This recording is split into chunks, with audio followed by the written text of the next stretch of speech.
नमस्ते साथीहरु, हजुरलाई एमजी एक्सप्लोरको अर्को फेरि नयाँ भिडियोमा स्वागत छ है। आज चाहिँ दिउँसो खाजा के खाने भन्दाखेरि एकदम कन्फ्युज भयो हैन। अनि आज चाहिँ यसो दोकानतिर गएको देखिहाले है, यो म्याक्रोनीको प्याकेट छ यहाँ। अनि यहाँ चाहिँ सोया सस पनि छ है। सबैभन्दा एकदमै चिप प्राइसमा किनेको है मैले। यसलाई चाहिँ प्याकेटको 100 रुपैयाँ छ भने यसलाई चाहिँ 68 रुपीस छ है। अब हामी चाहिँ यो म्याक्रोनी ट्राई गर्नेछौँ है। सोया सस हालेर म्याक्रोनी ट्राई गर्नेछौँ। भिडियोलाई अन्तिमसम्म हेर्नु है त। अनि सर्वप्रथम म चाहिँ म्याक्रोनीको प्याकेट खोल्न गइरहेको छु है।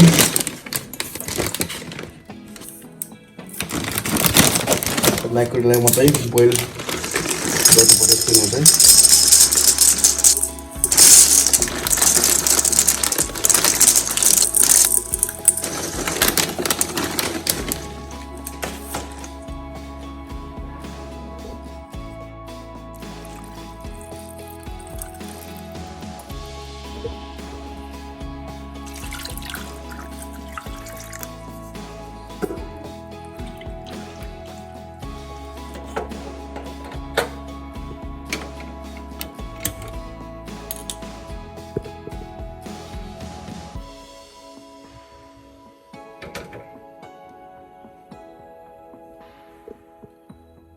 अब हामी चाहिँ यो म्याक्रोनीलाई 5-6 मिनटसम्म बोइल गर्छौँ।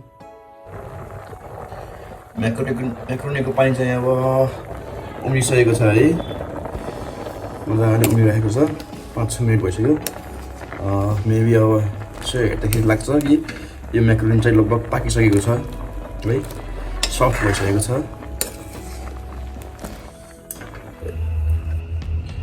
म चाहिँ अब साथीहरु म्याक्रोनीको पानी तार्छु है त।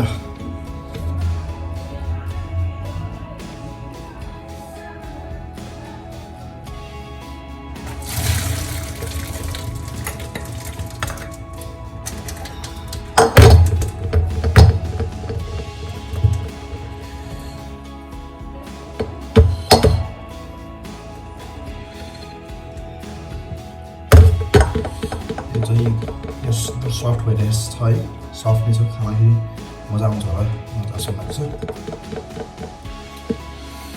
यसरी पानी पनि छान्नुपर्ने हुन्छ है।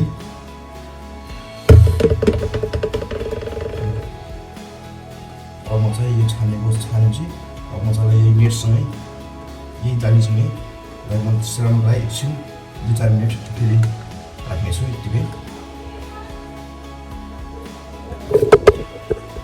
अब यसरी नै यसलाई पानी तारेपछि 2-3 मिनट यसलाई सेलाउनुको लागि म यसरी राख्छु है त। अब चाहिँ हामी यसमा चाहिँ हल्का तेल हाल्छौँ है, खाने तेल हाल्छौँ, जसले गर्दा चाहिँ यो एक आपसमा चाहिँ टाँसिँदैन। हल्का तेल हालेर यसलाई चाहिँ हामी मिक्स गर्छौँ है त। यसरी यो सेलाएपछि यति टाँसिन्छ कि यसरी चाहिँ एक आपसमा नटाँसियोस् भनेर यसरी हामी यसलाई मिक्स गर्छौँ। तेल मिक्स गर्छ हामी चाहिँ यसमा यसरी तेल मिक्स गर्नाले चाहिँ यो चाहिँ एक आपसमा टाँसिने गर्दैन।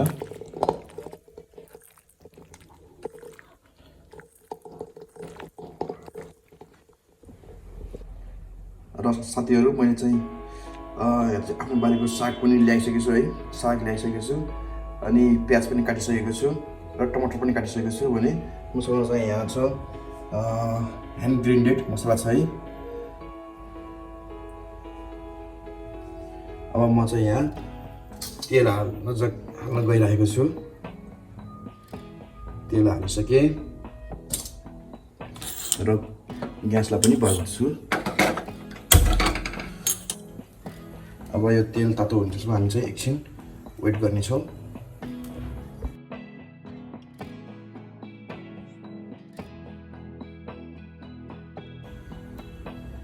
अब चाहिँ तेल पनि तातिसकेको अवस्था छ है। अब म चाहिँ यसमा डाइरेक्ट यो हालिदिन्छु डाइरेक्ट है। मजाले भुट्नको लागि चाहिँ म चाहिँ पनिरको सहारा लिन्छु।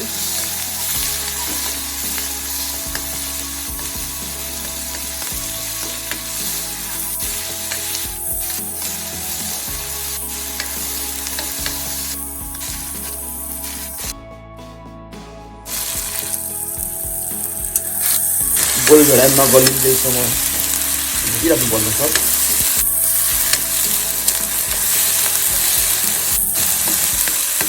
अब हल्का गोलभेडा अलिकति सफ्ट भएपछि हल्का गलेपछि यसमा चाहिँ हामीले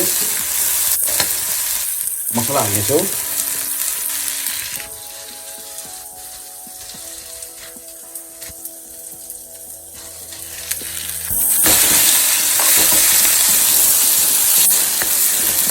मसला पनि अनि पिठोमा भुटेको मसलालाई पनि तेलमा भुटेपछि चाहिँ मसला पनि पाक्छ। हामी चाहिँ हल्का ग्यासको फ्लेम पनि सानो गर्नेछौँ।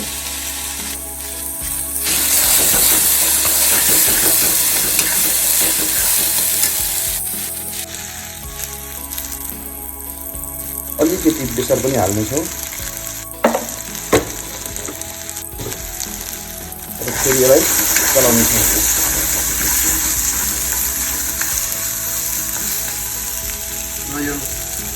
र यो मसला चाहिँ हल्का भुटिएपछि होइन हामीले पास्ता अथवा म्याक्रोनी ल्याएर खुवाउँछौँ। म्याक्रोनी चाहिँ पहिल्यै अलरेडी नै पाकिसकेको हुनुहुन्छ। यो चाहिँ हामी धेरै पकाउनु पर्ने आवश्यक छैन। ग्यासको फ्लेम चाहिँ लो नै गरिरहनुपर्छ।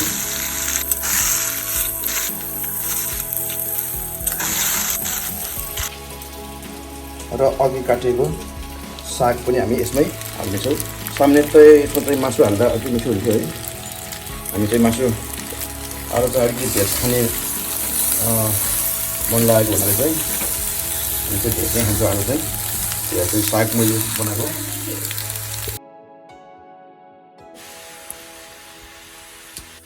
यसमा चाहिँ हामी अब हल्का लगभग 1 बिर्को मात्रै हाल्छौँ है त।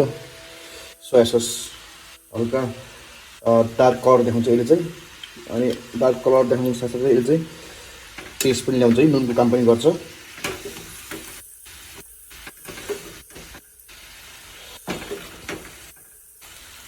सोया सस हालिसकेपछि चाहिँ खासै नुन हाल्न चाहिँ आवश्यकता चाहिँ छैन। तर पनि म थोरै नुन 1 चिम्टी नुन हाल्छु है, 2 चिम्टी हाल्छु।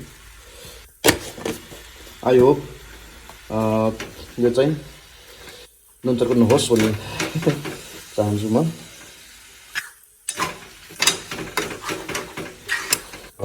साग पनि पाकिसकेको छ है। हल्का ग्यासको फ्लेम अलि ठुलो गर्छु है।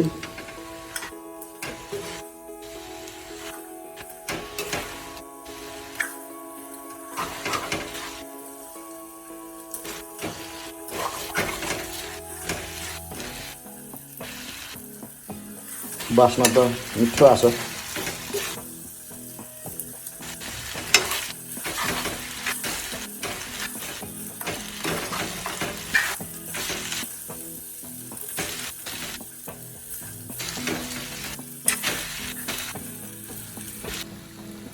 अहिले चाहिँ मेरो म्याक्रोनी होइन, म्याक्रोनी भने पास्ता भने एउटै होला होइन, रेडी भइसकेको छ है। हेर्नुहोस् त राम्रै देखिन्छ नि है। अब म चाहिँ यसलाई प्लेटमा सर्भ गर्न चाहन्छु है।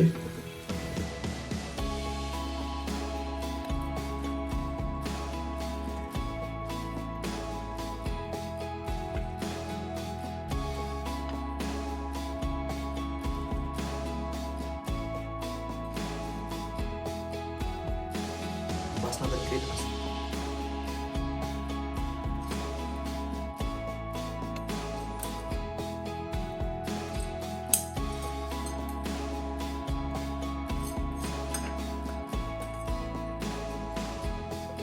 म चाहिँ मेरो पास्तामा चाहिँ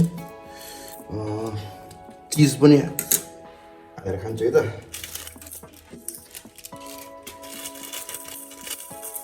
चिज हाल्दाखेरि चाहिँ हल्का यो यसले चाहिँ अलिकति त्यो गर्दैन क्या, नुन चर्को भएको भने पनि यसले कन्ट्रोल गर्छ।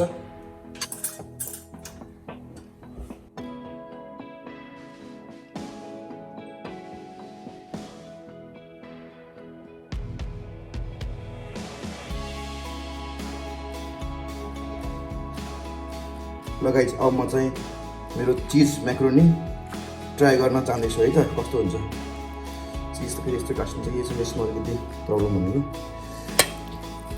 कस्तो पर्छ है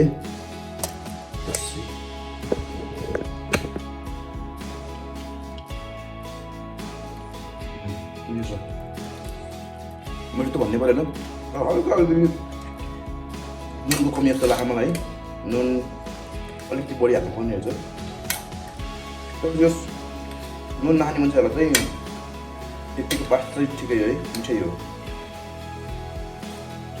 चिज पास्ता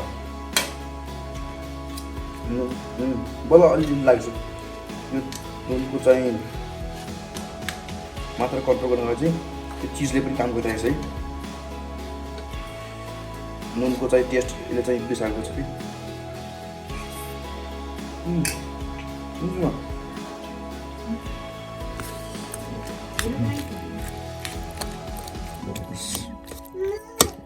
चिज है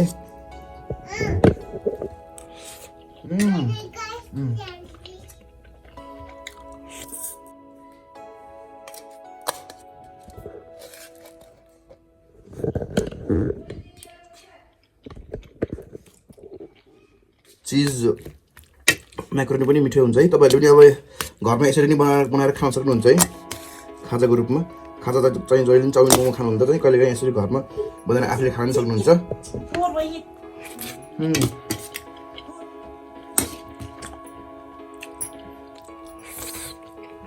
गाइस अब अन्तिममा है म चाहिँ अब खाजा खान्छु हजुरहरू पनि अब होइन अब यही रेसिपी नै हो सिम्पल छ रेसिपी होइन थाहा हजुरलाई पनि थाहा होला मलाई हाँस्न लाग्छ हजुर पनि घरमा यसरी नै ट्राई गरेर खानु होला है अनि मेरो च्यानल चाहिँ यहाँसम्म हेरिदिनु भएकोमा मेरो भिडियो चाहिँ तपाईँहरूले यहाँसम्म हेरिदिनु भएकोमा धेरै धेरै धन्यवाद अनि छोरी चाहिँ ब्याकग्राउन्डमा हल्ला गरिरहेको छ है खाने अरे के यो पास्ता खाने अरे होइन अनि यहाँसम्म हेरिदिनु भएकोमा हजुरहरूलाई धेरै धेरै धन्यवाद यसरी नै मेरो च्यानललाई माया गर्नु है अनि लाइक कमेन्ट सेयर पनि गरिदिनु है त अनि आफ्नो चाहिँ स्वास्थ्यको ख्याल पनि राख्नु होला जाडो छ है बाई टेक केयर